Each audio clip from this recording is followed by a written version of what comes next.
Welcome to the Nick Blevins Family Ministry Podcast. Our goal is to help you maximize your church's potential. You'll hear from top leaders in children's, student, and family ministry about the principles and practices they use. Now here's your host, Nick Blevins. Hello and welcome to episode 108 of the podcast. I'm Nick, I'm your host, and I don't know what your week is like this week, but my week has been crazy.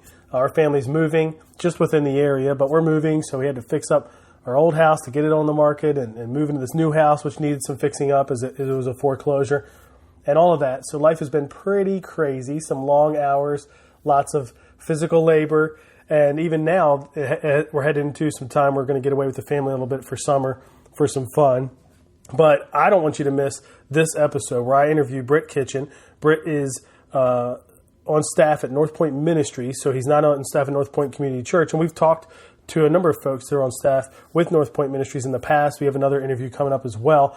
And what I love about talking to some of these guys, the ones that work with either all of North Point's campuses or all of North Point's partner churches, which is probably 70 or 80 churches now, is that they get to work with a lot of different churches. Now, in Britt's case, it's all of the campuses around Atlanta, so they're larger churches, but they do have some that are smaller. He even references that. And we talk about student ministry planning. But if you lead in children's ministry, what I would tell you is a lot of what we talk about, you could totally take out, pull it out of the student ministry context and put it into your children's ministry context, because we talk about planning, how to plan a year, a calendar, how to plan certain trips or events or retreats. How do they do that? What does that look like? And then at the end, we talk about how they use facilities for student ministry. And again, I think there are some ways that relates to children's ministry as well. So it's all fascinating. I really loved our conversation. I thought it was really helpful. A couple unique topics mixed in there that aren't just specific to student ministry. So I think no matter where you serve, you'll find this to be helpful. As usual, you can get the show notes at nickblevins.com/episode 108. But let's go ahead now and jump into my interview with Britt Kitchen about student ministry planning. Well, today I'm talking with Britt Kitchen. Welcome to the podcast, Britt. Hey, Nick. Thanks for having me. You bet. Tell us a little bit about yourself, your church, and your role there. Yeah. So my name is Britt Kitchen. I am the middle school director for North Point Ministries. So that means I kind of provide some vision and leadership and mainly do a lot of resourcing for North Point Ministries, specifically transit. That's what we call our middle school environment. There are 7 Metro Atlanta area campuses that I help resource and, help plan their camps, give them t-shirt designs, give them lessons, speaker notes, do some coaching for some of the staff there. And then beyond that, I have some level of influence within our network and partners around the country, other churches. And so I've been doing this role just since August, but I've been on the middle school team here at North Point for over 15 years. I'm kind of the intern that never left. They just can't get rid of me. I'm like a fungus. Was an intern at North Point, and then right when I finished my undergraduate, they were going to open up their first campus, and so I got to go be a part of that for a number of years, and then moved to the central staff, multi-campus staff. I've been in that realm for 7 or 8 years now. So that's what I do professionally at home. I'm a dad. I got 3 wonderful kids, beautiful wife. Love coaching Little League baseball and doing the suburban thing. So, helping students find a faith of their own is what my passion's been for my professional career. And I'm lucky to be doing it at a place like North Point that values this age group so much. Yeah, and like you said, you've been there 15 years. You've seen a lot, obviously, from 1 campus to 7, like you said. And now that you're, in some ways, multi-campus director, I'm sure the experience you had at different campuses and then in Central, you said you were in a creative role for middle school for a while. So you've had a ton of experience that probably helps you now in this role, I would imagine. Well, so early on, people laugh when I tell them the stories of the beginning of multi-campus, we really had no idea what it meant to say we're going to be there's North Point Church, we're going to do another location of that. And so to go down and start that up, and we were not necessarily told to call the student program the same thing as the main site did. We have a completely different logo. We didn't do the same content. We did different talks every Sunday. It was not assumed we would go to camp with North Point. Like maybe we got to find our own camps and camp schedules. People, Andy Stanley wasn't named, North Point wasn't a name, 20 miles away. And so people thought we were any other church. And we had to figure out over the years what it meant to be a satellite campus or to have a church with multiple sites. And so, people laugh at our multi-campus model was, okay, Britt can drive by North Point at 6 a.m. on Sunday and pick up anything he needs. I mean, that's how we did that. It was a huge argument just to can I have a shirt design from you guys? And then over the years to realize, okay, there's some areas that we can combine our efforts. We can be more efficient. That starts, with so many multi-site organizations, starts out early where you just say, hey, youth guy A, will you order the buses for site A, B, and C? And youth guy C site, will you write a talk that everyone else can give? And so you just divide up the work.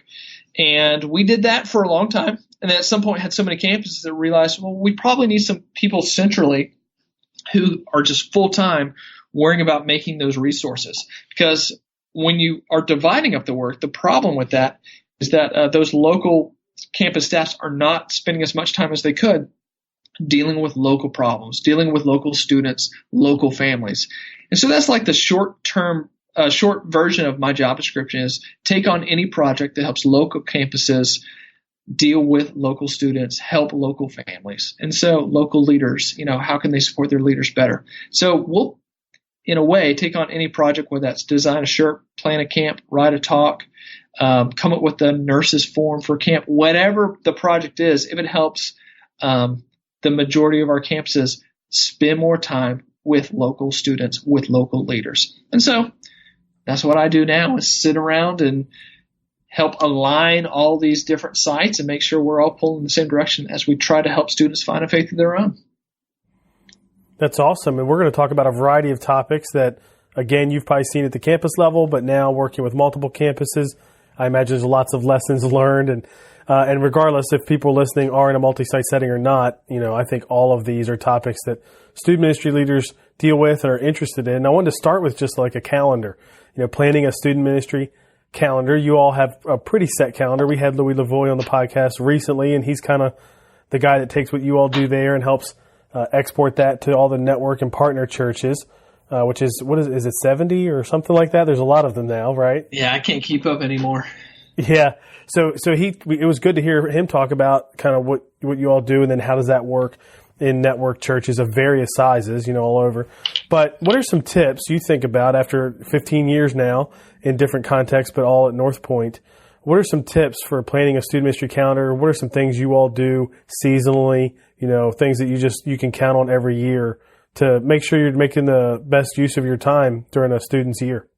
Yeah. So what's really fun about our context of having so many churches is that we've had to find what, the irreducible minimums are. What does everyone have in common? Because I'll help resource and help with programming for, one church has got 800 middle school students per hour.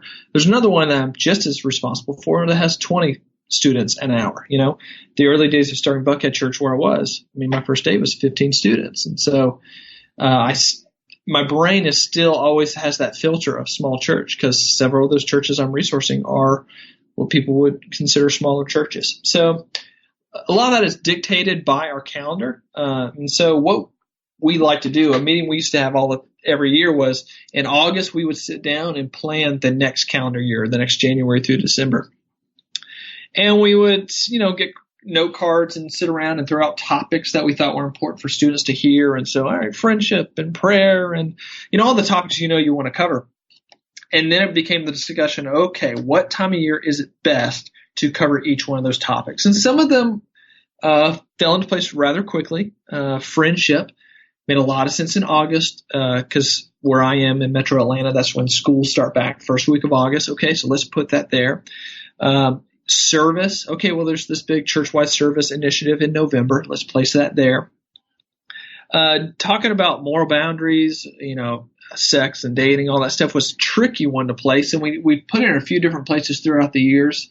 Wound up deciding we really like placing that topic in the spring semester because when we put it in the fall, our new 6th grade parents didn't feel comfortable yet with their just graduated fifth graders talking about sex at church. And so we learned that if we put it in the spring, after a few months of their middle schooler or their sixth grader now being in middle school, they were a whole lot more open to the idea of talking about the church's perspective on that subject.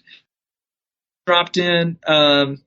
We learned after a while that family was a great one to start with.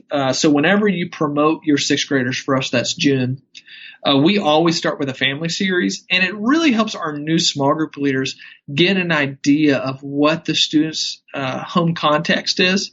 A simple question we want putting in front of the leaders every single year is, just tell us who lives in your home. And so that gave them a tremendous amount of insight for each of their students they can then carry as they're trying to make all these new relationships. So we got, several of those things down on paper, and then you just sort of start filling in other topics where you like them to fall, whether it's wise choices around spring break, or maybe you want to do a question series where everyone can text in or on Instagram post a question. You're going to do that to end the year every year, or something about the nature of God in December as we're going into Christmas, where there's topics like this is probably one time a year you could probably get to the Trinity kind of easily, so you place those, and then you're kind of filtering after that, like, okay, the pattern of let's do a series about up and down your relationship with God, horizontal your relationship with others, and then like an internal perspective series. And so can we balance that out? Because we don't want to do friendship into service, into wise choices. Like we'd want to get something maybe about your relationship with God. So like I said, every August we sit down, we have that argument about the next calendar year and where we like different series to fall. How much of it is, I don't want to say already decided, but somewhat decided, because you already know, because like you mentioned, you like starting the year with like a family series. Do you look at it like 6th through 8th grade almost as one full picture, and hey, at some point every 3 years we're hitting this and this and this, or do you kind of look at each year on its own? Yes.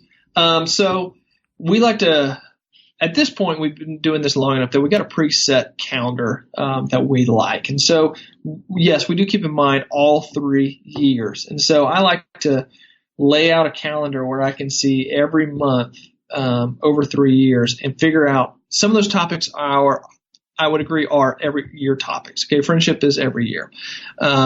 Something like evolution is something you probably need to cover at some point in the 3-year cycle for middle school students, but it's probably not an every year topic. And so we wound up making a list of what do we think are every year topics and what are our once every 3-year topics. And that helped us fill out our 3-year cycle, our scope and sequence of what we want to cover for students is, okay, so what is an example of something that is important, but we probably don't need to hit it. Like bullying is a series that we only do once every 3 years. Now, bullying shows up in talks all the time. But as far as a deep dive on that subject, that's only going to come like a 4-week on bullying. That's only going to happen once. It'll show up in the applications of many, many other talks. Like I said, creationism is one of those. Trinity is one of those. It's probably once every 3 years. But friendship, dating, wise choices, those are the ones that are going to show up every single year. Now, and I'm wondering is, thinking about middle school and it's how it's different or similar to high school context. I think it's a question a lot of leaders come up that they face is what are the, key things we want to teach students in middle school? What are the key things we want to teach them in high school? Is it the same? So you all, I imagine, still kind of use the 7 checkpoints as a guide. Is that still the case? The book, 7 checkpoints and those 7 things. Is that true? Yeah, that's a very good place to start. If you're just trying to figure out your scope and sequence, that's a great book to start with. Now, do you all, are there things where it's like, yeah, we clearly teach that more in middle school and then we clearly teach that more in high school? Not so much on a topical level, but like theme wise. Like I heard you give a couple what I would call biblical theological foundations, right? Like creationism and Trinity. Is that sort of spread out through middle school and high school? Or do you, like I know some churches focus more on Jesus' life in middle school and then in high school expands and maybe they hit more content from other parts of the Bible. And in some churches it's the same checkpoints, let's say, the whole time. obviously they tailor them to students' ages. But do you have any themes or things like that where you hit them different in middle school than you do in high school? Yeah, so a lot of that goes with the developmental phases of a middle schooler versus a high schooler.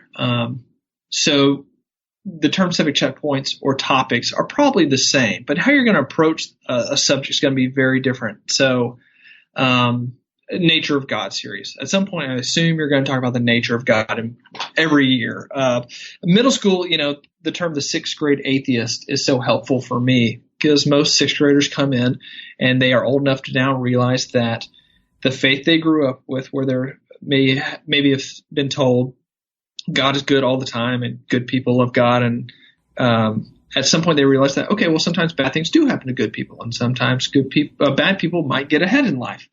So that is tempting for them to throw out all of their faith in that moment. And one of the best things you can hear as a pastor or a parent is for sixth graders say they don't believe in God anymore. That's great. Okay, you're actually thinking about this. You're digging in. And that is the landscape of middle school ministry, is dealing with students in those moments of, for the first time, they're truly questioning something. They're able to process and reconcile, and they're trying to reconcile what they see in the world versus how they feel or what they've been told up till now. You get into high school, and it's a very different animal, as all the youth pastors out there know. I mean, high schoolers need to debate a little bit. They're starting to be okay with living with, especially late high school, dealing with tensions in their life and living with those tensions. They're okay with saying, okay, well, yeah, sometimes bad things happen to bad people. That doesn't necessarily mean anything about God. That doesn't negate the fact that God might be up there. High schoolers, your 12th graders are doing AP literature assignments where they have to take apart, Shakespeare and these great books and figure out the meaning from them. They can figure out what a Bible verse says. So making sure that it's no longer just about knowledge, but equipping them with the tools so they go into adulthood, into college and beyond, to be able to look at a text and figure it out for themselves, to hear an argument for or against a moral subject and understand the logic behind each side, but then hold that up against their own beliefs and to choose what they want. So back to your question, I think that if you look at the topics, the checkpoints on a big 7-year calendar, you're probably going to see the same themes showing up. But how you approach them is going to be very, very different because of the landscape of middle school and high school, because of developmentally where each of those age groups are. Yep, that makes a ton of sense. As you are planning your calendar, one thing you mentioned that I thought was very interesting is the idea that you have mile markers each year for parents with their students in middle school. And so you do something different each year for parents to engage with their students. Can you walk us through what those mile markers are and how they work in 6th, 7th, and 8th grade? Yeah, so North Point is known for a lot of things. One of them is how we partner with the parent in elementary school, and how we've got this environment after each service hour where children sit with their parents and hear this presentation about Bible stories called Kid Stuff. It's wonderful. It's great. But in middle school, that no longer is an effective strategy. Middle schoolers are trying to gain freedom and independence, and they think the best way to do that is by distancing themselves from their parents.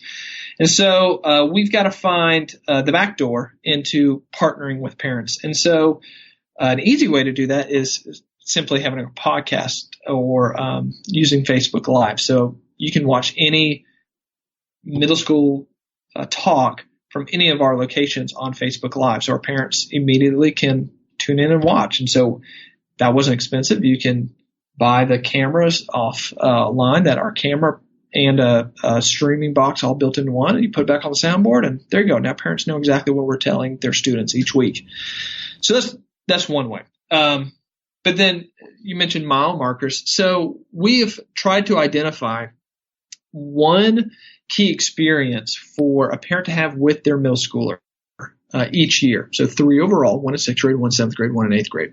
One key experience, one great conversation they could have. So in 6th grade, it takes the form of basically like a date. We give them a little guide, and they're encouraged to go walk in the park, go sit at a restaurant, and for parents to share their story with their student, not their testimony. It doesn't have to be over spiritual, because a sixth grader is, like I said, noticing the world doesn't always line up with this fairy tale version they've gotten growing up. And so they're starting to have self-doubt. They're starting to have doubts about the world. And so they need to hear from a trusted adult that doubts are okay and questions are okay. And so mile marker 6 is parents sharing their stories with students. And we tell the parents, share some of your struggles, share some of the rough parts of your life, so they know having rough parts, having struggles is okay.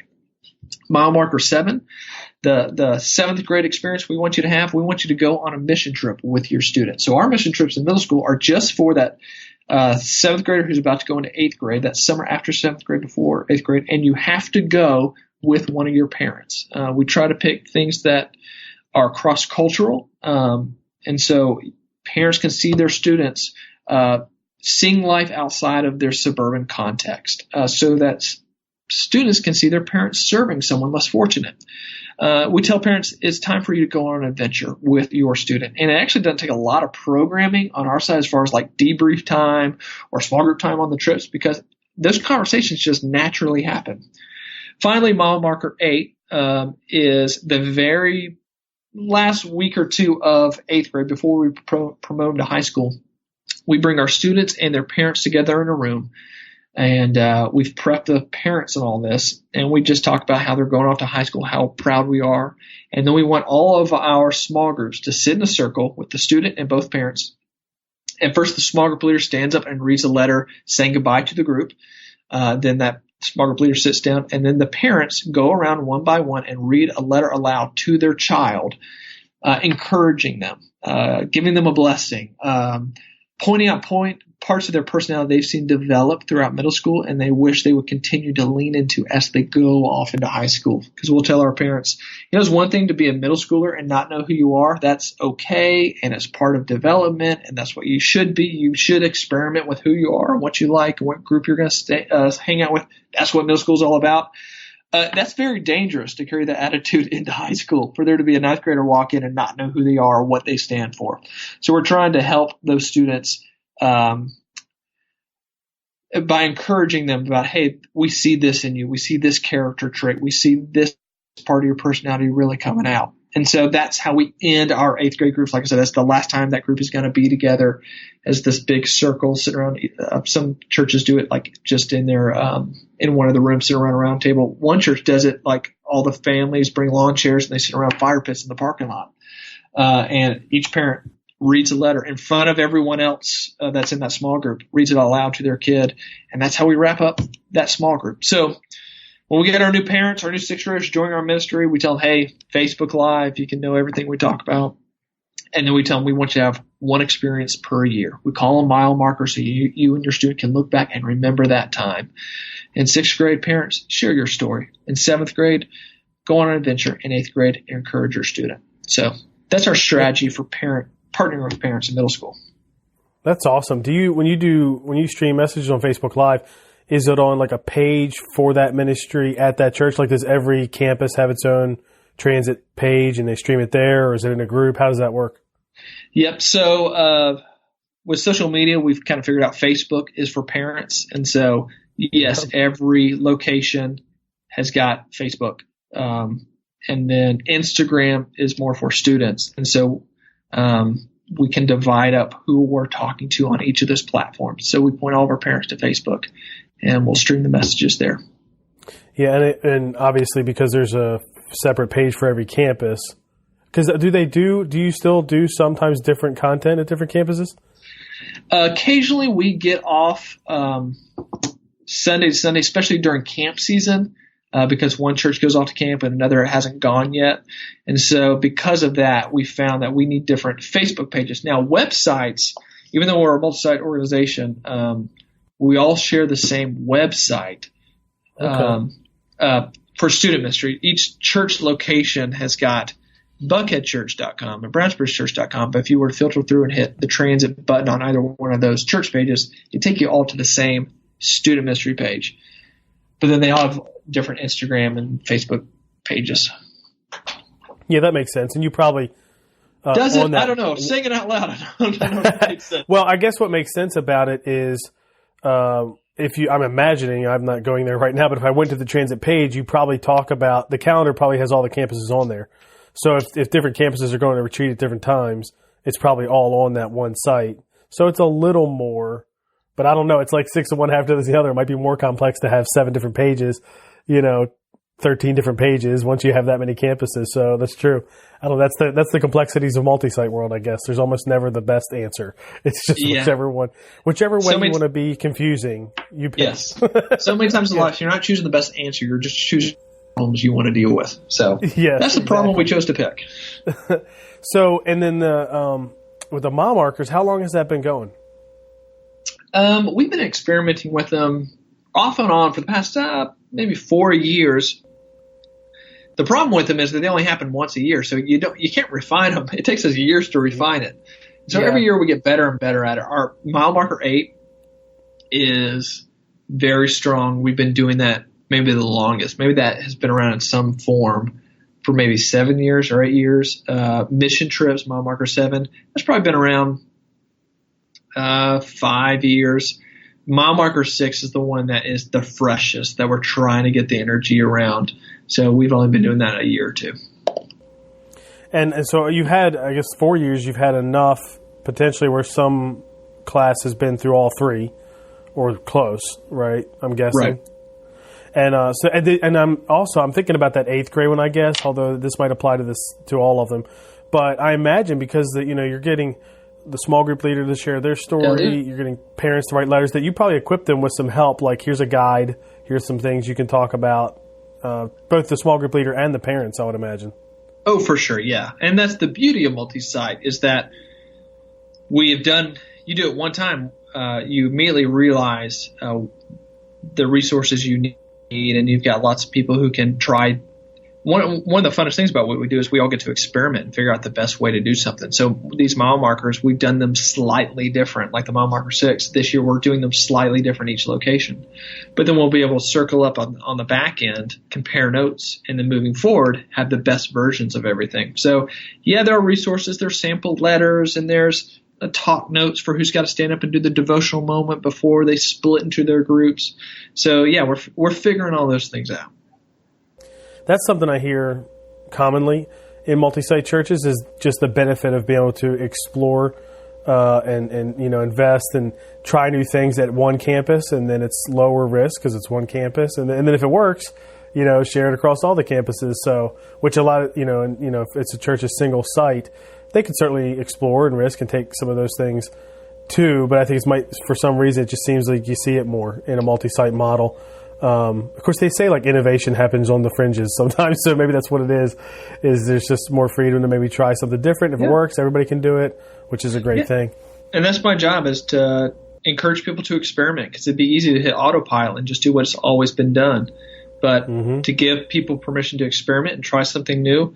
But the hardest part of multi-campus is communication. So making sure everyone comes back together and have the meeting and try to get alignment.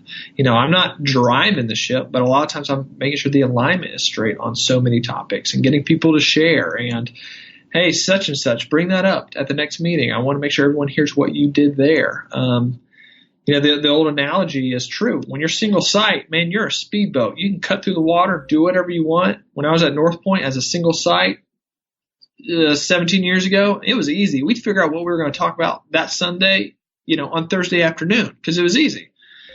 Now we're so big, we're a cruise ship. And, there's lots of perks that go along with a cruise ship, lots of them. We've got bells and whistles like you would not believe. However, it takes us a long time to turn this sucker around. So, once again, choose your problems, which one you want to deal with. Neither one's a perfect world. Real quick, one thing I want to ask about the Facebook thing, too, is you may not even know, but you're saying you're streaming on Facebook Live. Do you think, I don't know, 10% of parents watch it live and the rest watch a replay, or half? Do you go look at that kind of thing? So it's called Facebook Live, but it's not necessarily live. That's the beauty of it. That talk sits there indefinitely. And so parents want to scroll back and find something, or you get that angry parent email a week from now, and they're like, I heard you said this. Well, did you watch it yet? You can go back and watch it. Though, I mean, I'll come off stage, North Point, which is the biggest campus. So keep that in mind. I'll walk off stage and the tech guy would be standing there, hey, we had 60 people watching. It's like, wow, that was a ton. But then I had one of our smallest campuses this August do a talk, and it got 3,000 views by the end of the next week. It kept getting shared. So, yeah, that's the beauty of it. It doesn't go away. And it's where parents are anyway. To the point where we even, now that we go to camp, one of our requirements we go to campsite is, hey, is your Wi-Fi good enough for us to plug in our little camera so that parents can see, the gospel presentation on Saturday night? And we're going to put it on Facebook. We used to do a whole pay streaming site and have the web people redo our page on those weekends so parents could watch everything. Forget all that. That was too much work. We'll just do it on Facebook, My experience is not many camps have strong enough internet for that, so that's good that you found It's not some. everyone, but every once in a while you find somebody who can do it. That's awesome. So I wanted to, when we had Louis Lavoie on the podcast, I don't know if it was while we were recording, but certainly if not, if it was after we were talking, and he's like, yeah, you got to have Britt on and talk about like retreats and camps, because we were talking a little bit about that in terms of what's the schedule, when do you all do certain retreats and camps and things like that. But in terms of planning one, so for people listening, student ministry leaders listening who are planning a retreat or a camp every year, I'd love to just unpack how you do that. What does that look like? And I know it's different in a multi-site context, but even applying it to like a single site, what's the rhythm of that? How far out are you planning? What's the promotion look like, and kind of the lead up? What are some lessons you've learned along the way? I think that'd be really helpful. So I don't know, maybe you want to pick one that you do and kind of diagnose that. What do you think? Okay. Well, I mean, there are some general things we've learned about planning camps. I mean, you got to do a vision meeting where you're providing the big picture vision and goals for an event, and that's got to be pretty far out. I mean, we're talking many, many months, at least a year in advance. You're trying to figure out, do I want to add a camp to my schedule? I need to talk to my staff or my key volunteers, or do we want to add another event next year? But even in that, I would challenge people to really think about what they want out of that event. Like, who is the market for? Who's the event for? What's the market? I mean, it's not just, hey, students. No, I need more than that. Sixth grade students? No, I need more than that. I mean, is this considered an insider event? Is it considered an outsider event? So I look at my special events and I can tell you each one, which ones are probably going to be mainly insider students, which ones are going to be primarily outside students. And that's going to then help me figure out what time of year to place them. An event that people are going out of town on a bus, that's probably immediately going to cut out some of your first timers' willingness to go, because it's going to be more expensive, because it means they can't do their extracurricular activities, because it takes a high level of trust to put your kid on a bus with strangers and send them away. And so any retreat, more than likely, there are exceptions, probably starts with, okay, that's already probably going to be slightly more insider. And so if there's a topic that I want to cover that is more small group health driven, let's say, that's probably going to be an off-site retreat.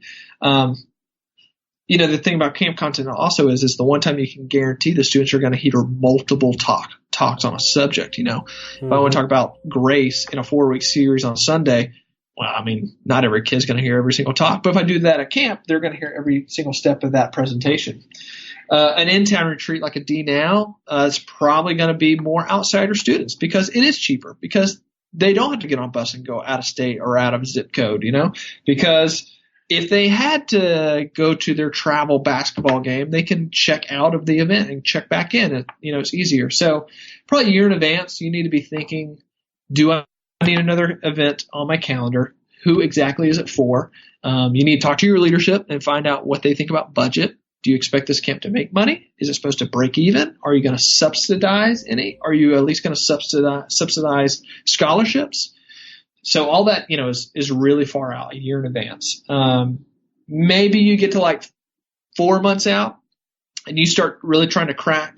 This is if you're planning the event totally yourself, not going to an outside group like the great ones out there, but doing an event totally yourself, like 4 months out. It's like, okay, you really need to like lock in and get your content, your small group guides, your talks, kind of outlined.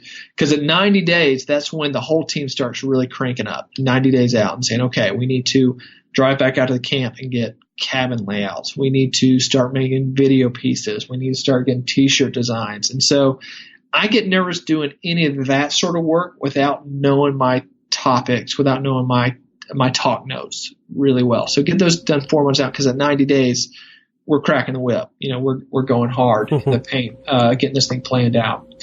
And your role is, doing that balance between the programming stuff and the logistical stuff. And if those are two different meetings, making sure the ideas from the programming people are going to the logistical people, making sure the logistical people's ideas are going back to the programmatic creative people, because both groups are going to have ideas that need to inform the other's decisions.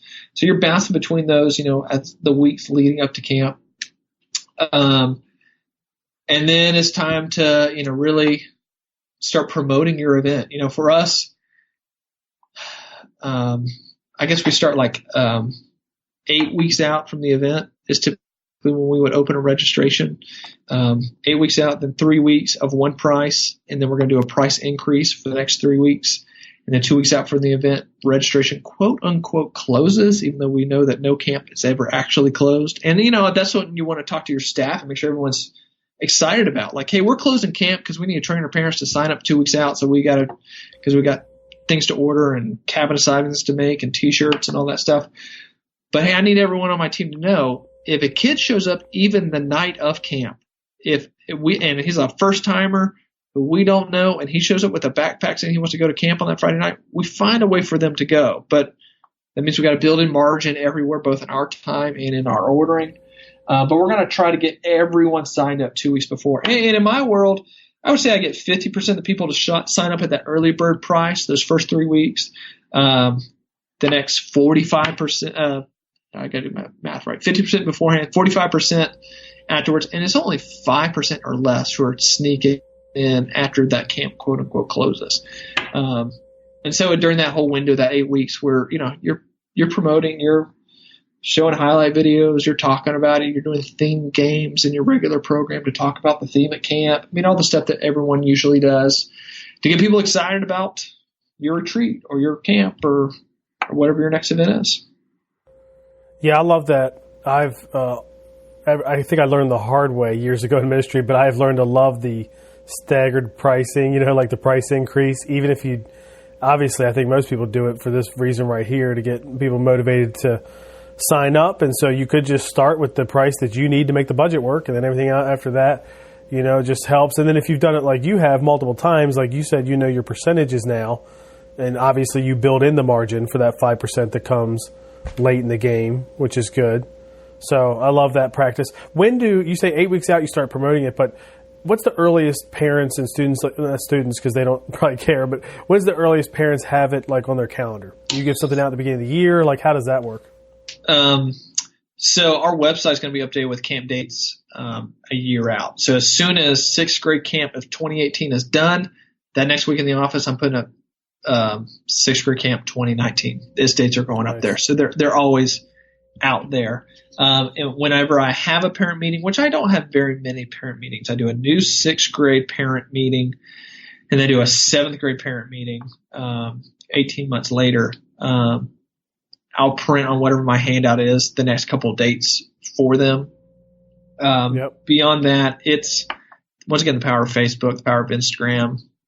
Those things are your best friends when it comes to promoting an event. And if it's a new event, you probably need to back up that window of promotion farther back than 8 weeks.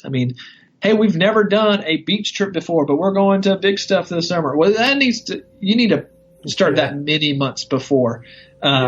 Those timelines I gave are for events that you've done every year for the past 5 years, and everyone knows the brand and they know what the event is and they get what the name is. So if you're doing something new, you got to back those windows even farther up.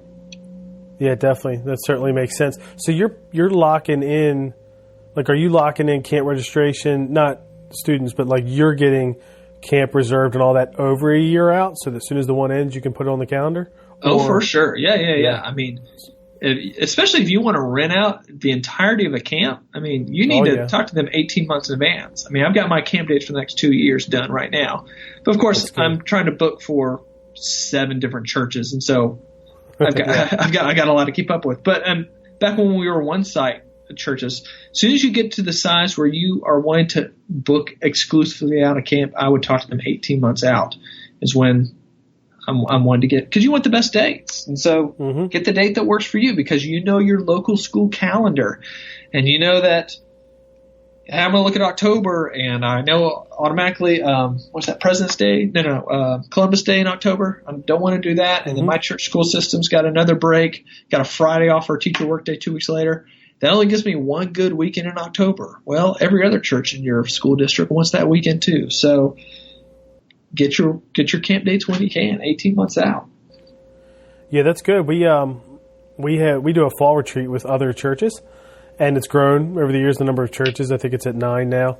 And so as that has grown, there's been changes, and sometimes later than we'd like. Maybe it's January for the fall retreat in October, and there's conversations going around about changing the weekend. And it's dangerous at that point. It's like you're saying, there's very little left, and that's 10 months out. You know what I mean? There's very little left that you can book. So we definitely do like you do and prefer to be booking over a year out to make sure we get what we want, for sure. How about last topic that we want to hit that I think would be great for people to hear from, and us personally, because I was telling you we're adding on some space, and some of it's going to be used for high school and high school small groups. But that's planning student spaces and building buildings, or even if you're portable. You've been a part of however many plans now with all these different campuses, and if they move and you're part of that new plan, or if they're building, you're part of that plan.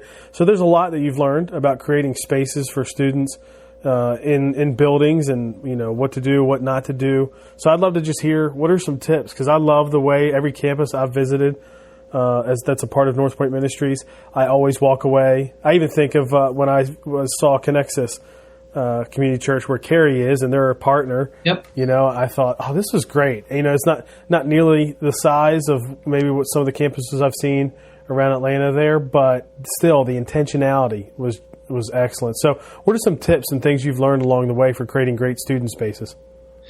Yeah, so the 2 biggest things I feel like we've learned when it comes to student spaces is, one, the importance of small group space. And so when we first built if you've ever been to North Point, the student room now has been added on to a couple of times. The first time it was added on to, we built this extension on the back of the building, made this big room. And we're like, oh, this is great. We can put 400 students an hour in this thing.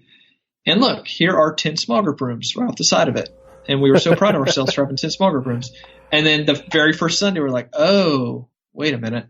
The ceiling on a student space is not how many people can stand in a large group, but how many people can sit in a small group. So we did not have really a student area that could handle 400 students an hour. We had one that could handle 10 small group rooms times 10 kids per room, 12 kids per room, 100, 120 students. That was really our ceiling.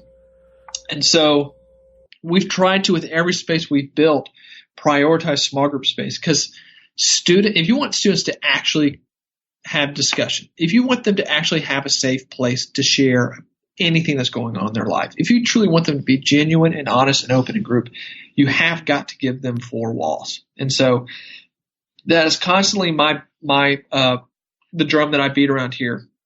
The soapbox I get on is every student needs 4 walls. Every group needs 4 walls. And I know we've got portable churches right now as well. And it's not possible everywhere you go.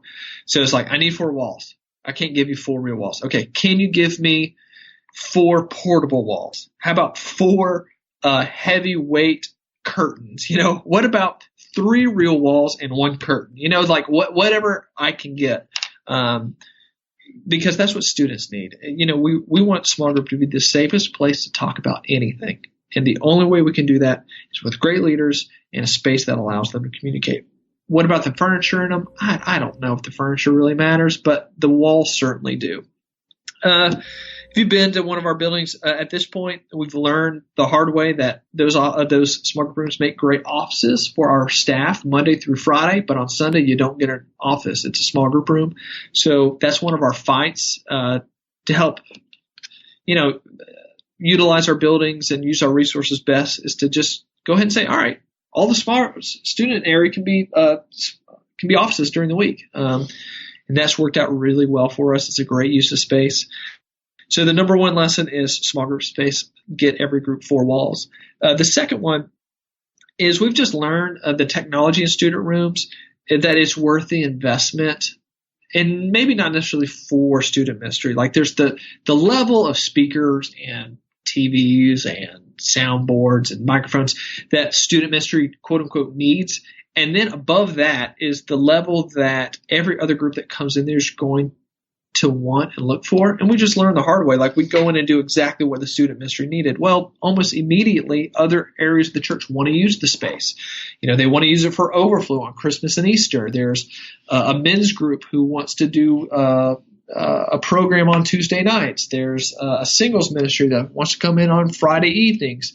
And usually those other ministries have needs above and beyond what student ministry needs. And so we have learned that it's worth it, the investment in speakers and video systems and microphones and all that technology. It is worth it to go and just let's all be honest with each other in the planning meeting and say, okay, this space is going to get used by other people, and student ministry is going to be happy to have other people in the student ministry area on Tuesday night, Wednesday night, and Thursday night.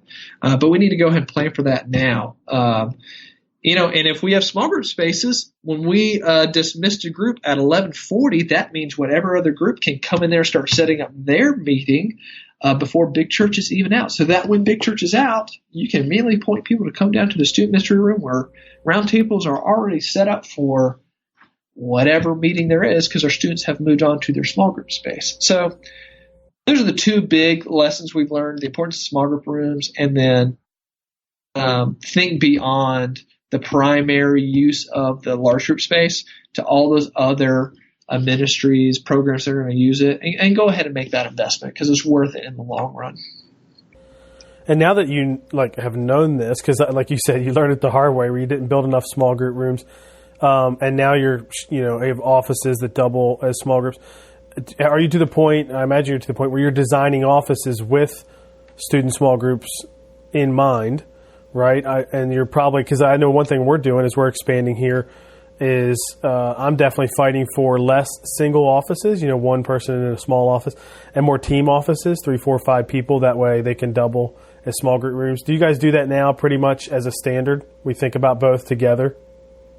Yes, it's all together. I mean, of all of our churches, everyone but one has got small group rooms that are offices, and that one is the second one we built, and the one that we wish we could go back and redo. Because, those offices at that one site on Sunday, no one's on the entire floor of the building, and we are air conditioning, and we have to change out the carpet. We got to repaint for an area that's not used on Sunday. And then they're on that church I'm talking about.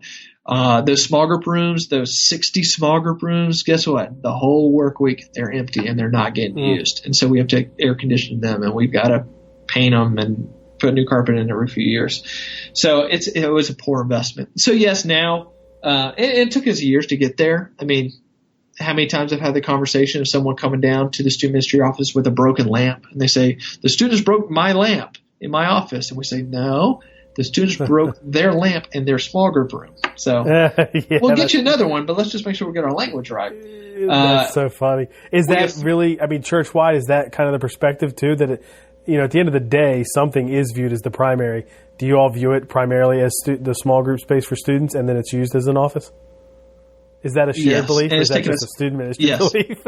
Well, every once in a while you have to remind people that that's our belief. But there are people in our organization who have got really big offices with a really nice couch and 2 really nice armchairs that probably never actually have meetings with other people, but they get a nice workspace because it is a small group room. So we've gotten everyone on board with that over all these years. We figured out, a local furniture maker who will make us nice desks that kind of flip open and you can work on, and then those people can close up their office and lock up the thing so that all their books and their workspace areas kind of closed up. But if you don't do that, then, like I said, you've got unused space either during the week or on Sunday. So in the long run, it's the better play. Definitely. It's great. We love that for sure. And I want to see us move even more that way. I think it does mean, and maybe you see this too, your office can't be like this place where you store all kinds of stuff. You probably got to tighten up your office space a little bit where you only have the things you really need at your desk there available to you. But that's easy. And then the benefit, like you said, is you get this great room with other furniture that's comfortable too, which is nice. Yeah, the Care Ministry folks had some interesting books on their shelves. We had to figure out a different looking shelf for them so the students didn't go leafing through those. But other than that, it hadn't been too many headaches. That's awesome. Well, Britt, we just hit like 4 different good topics that I think were helpful to me. I know I have a few ideas myself that I'm going to walk away with here. So Great. Thanks so much for talking through all this stuff with me. How can people connect with you if they have any questions or just want to follow on social media? Yeah, you're welcome to maybe contact me through Twitter. I don't really tweet much, but that's maybe the best way to for outside folks to try to get hold of me. The Britt Kitchen is how you can get to me on Twitter. You're welcome to try the church email, but disclaimer, I'm a little harder to get through that. So that's britt.kitchen@northpointministries.net. So awesome. Well, Britt, thanks so much for doing this. The great work you're doing there with North Point Ministries. You just do an amazing job with student ministry. So kudos, and thanks for sharing some of your philosophies and practices with us. I think this was really helpful. Thanks. All right. Appreciate the time. That was quite a variety of topics, right? All under one banner. But I loved talking about planning the calendar year, the content, what are the different things they focus on, different grades, how do they all work together, and then trips, I think. And you can relate that to events. We were talking about student ministry trips, but if you carry out some kind of children's ministry event or student ministry event, a lot of the same principles apply in terms of how far out you're planning, when you're opening registration, maybe some different price points to encourage people to register by a certain point, all of that stuff. It's one of the reasons why, even for very inexpensive events that we do for families, I often like to charge something so that, one, we know exactly how many people we're getting or close, and two, there's a urgency to sign up. But sometimes there are events we do, they're free, and you just have to plan for as many as you possibly can and hope you get it right. But I also enjoyed his tips about the facilities and how they use offices for small group rooms. I think that's brilliant. We're looking to do the same thing. And why not, get mixed use out of a space like that instead of just using it one day a week for one thing and then, having a different space that you use 5 days a week for offices. For sure, that's a better approach, I think. So some action items I thought of coming out of that interview were, one, to plan next year if you haven't already. And I'm talking about the school year, so it's pretty late here as we're getting into summer. Plan that. Think about the things that he talked about and what goes where and all of that. And then if it is student ministry, evaluate your content and your focus by mapping it all out. Like, what are you teaching middle school or high school? And what are the series? What are they about? What are the kind of the headings or the categories of that content, and what can you mix in there? You could use some of the trip and retreat tips that he shared on planning your next event or your trip or your retreat. I thought those were really helpful. And maybe we even need to have a conversation about whether or not you can have some other use for space in your facility. Maybe it's offices that become small group rooms. Maybe it's a room that could be reshaped into kind of like a large group space, but then it can double as another space for different events or classes or something like that. I think that could be really, really helpful. You can get all the notes and links at nickblevins.com/episode 108. But I hope that was helpful. Now I have to get back to unpacking, fixing up a little bit more with the old house that we're going to sell, fixing up some more at the new house. That's what I'm jumping into. Well, that and a little bit of time away with family here early, but we kind of left the new house as is to get away. We're going to do that and then go back, and it'll be right back to moving in. So I don't know what you're up to, but it's probably more fun than that. So I'll catch you next time on the Family Ministry Podcast. Thanks for listening to the Nick Blevins Family Ministry Podcast. We hope this helps you maximize your church's potential. We would love to hear stories of how you apply what you've learned. You can do that by leaving a comment on iTunes or in the show notes at nickblevins.com.